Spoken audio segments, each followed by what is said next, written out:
at least for this session, depending on how much longer we battle this pandemic, we may be having some other updates later in our ECHO presentations. But for today, really just a wrap up of updates on what's going on with COVID, both around the country as well as our state. The next slide.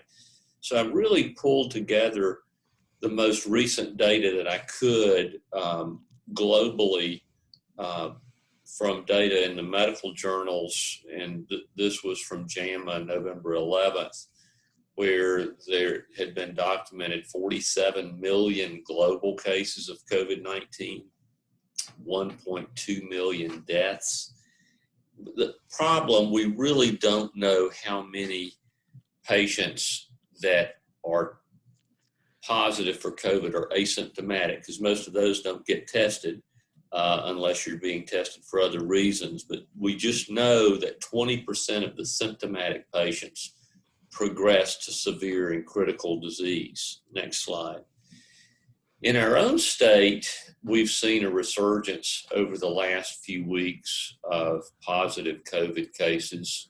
The last 7 days, I think yesterday, I saw that we had almost 1,300 cases, but over 1,000 new cases per day, at least 6 of the last 7 days. And our positive test rate is about 15.5%.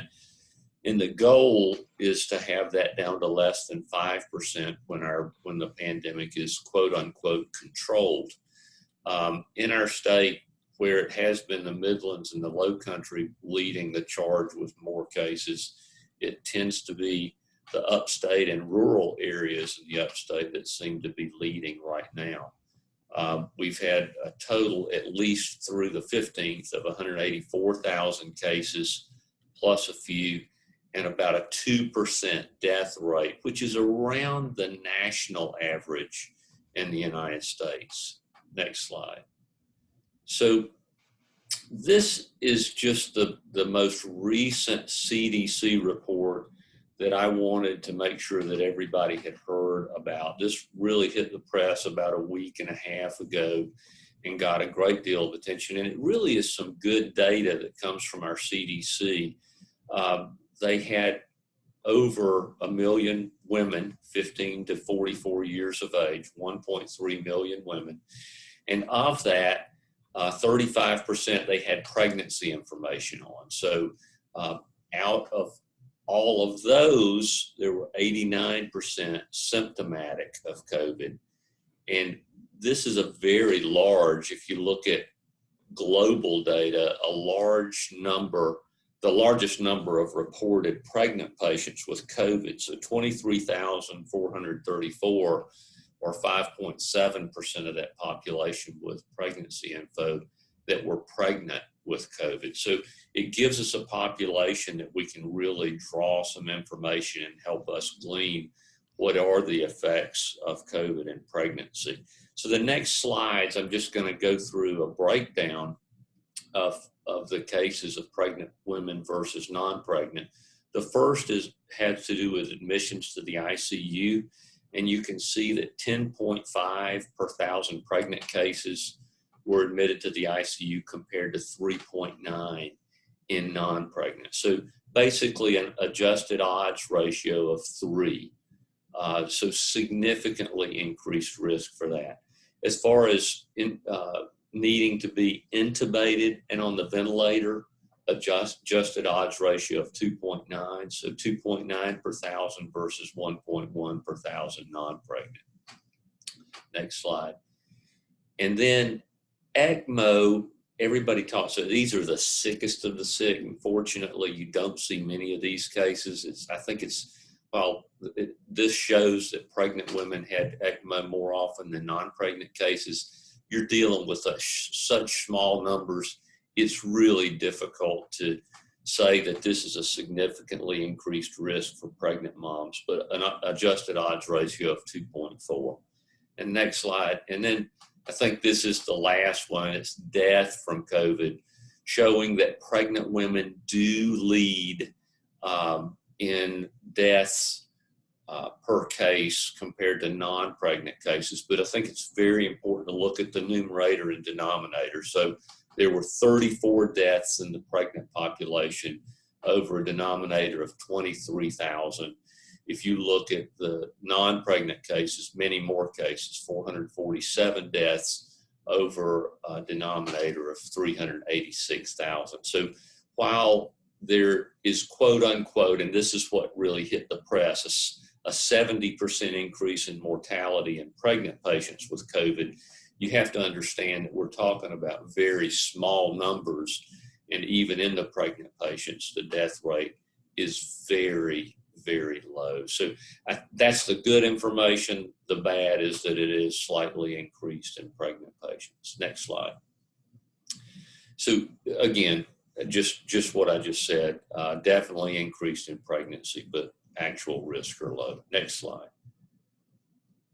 So I think the bottom line for us to educate our pregnant patients, and this is really the same with all patients, but particularly our pregnant patients. If you have worsening shortness of breath, come in to be seen. Unrelenting fever with Tylenol and other methods to try to bring it down, come in. Intractable nausea and vomiting, unable to keep fluids down.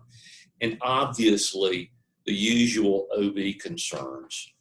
If they have increased blood pressure, if they're diabetic and their sugars are up, if they have evidence of preterm labor or concerns for it, or the big thing is decreased fetal movement. We've seen several cases of either term or near-term fetal demise in COVID positive patients. So it's very important to instruct patients on fetal kit counts and to come in for monitoring should they not feel their baby move.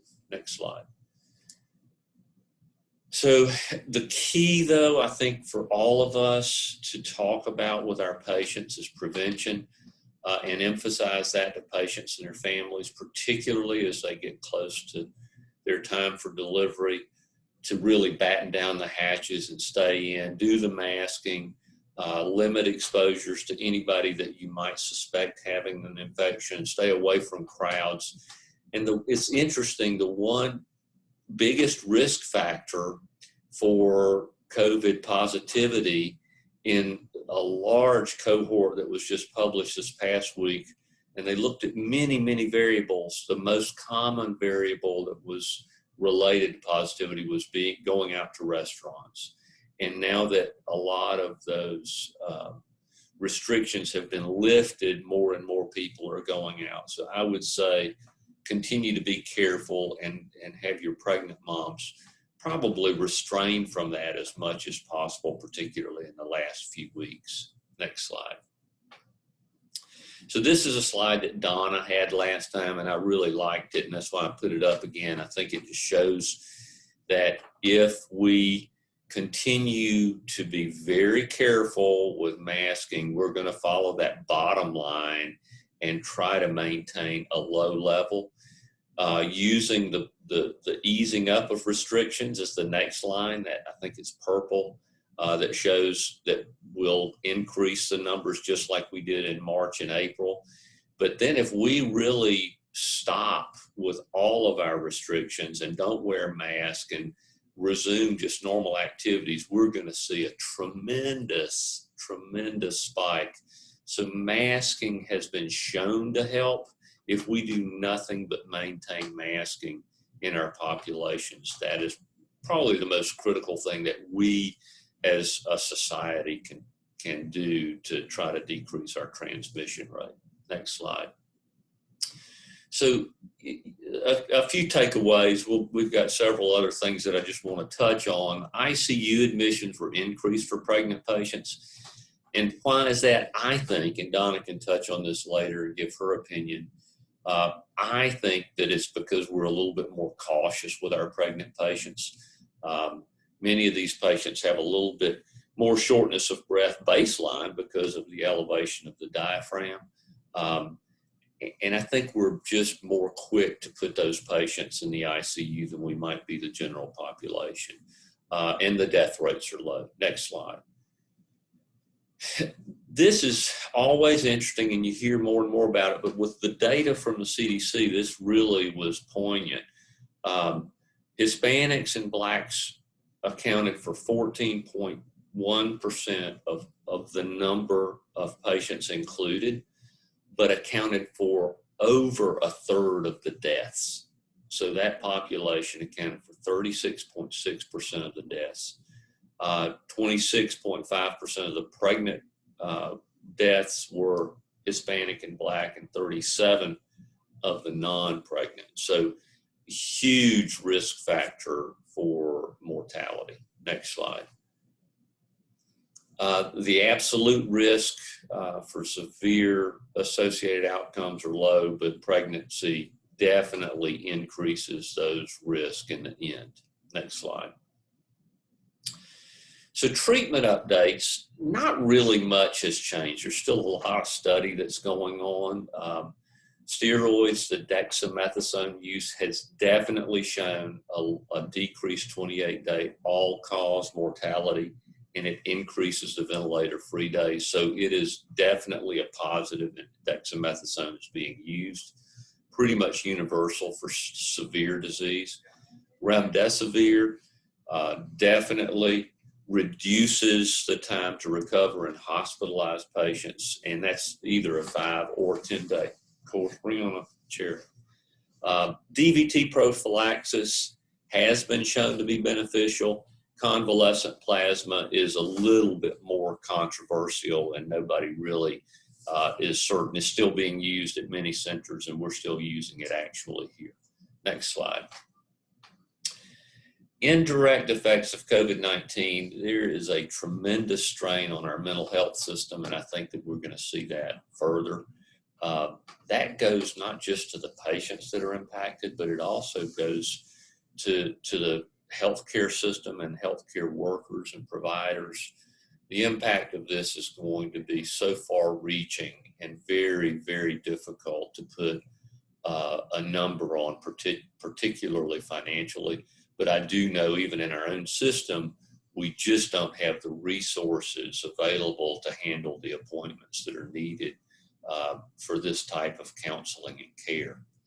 The other thing that Donna mentioned the last time has to do with the uncertain long-term effects of the COVID-19 infection on the heart, with potential cardiovascular system effects.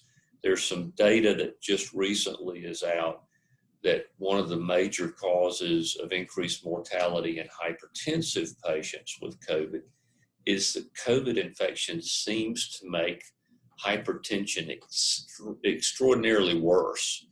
And if patients aren't well controlled with their hypertension, they get spikes and have a much higher incidence of stroke. There are also patients that we have seen in our practice that have had COVID during pregnancy early, and they are late now in the third trimester and still have severe respiratory symptoms. So we're not really sure what those long-term effects are, and renal effects as well.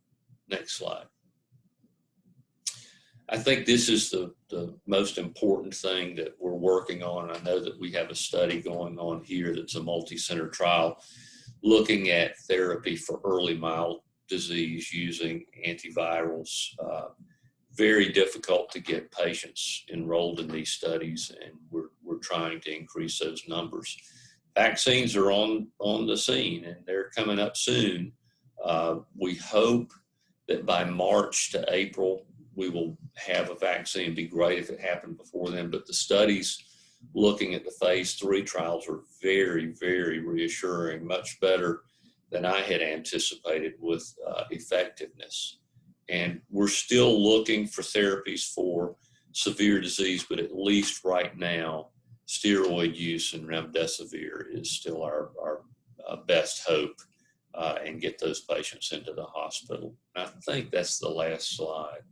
Yes, it is. So I will stop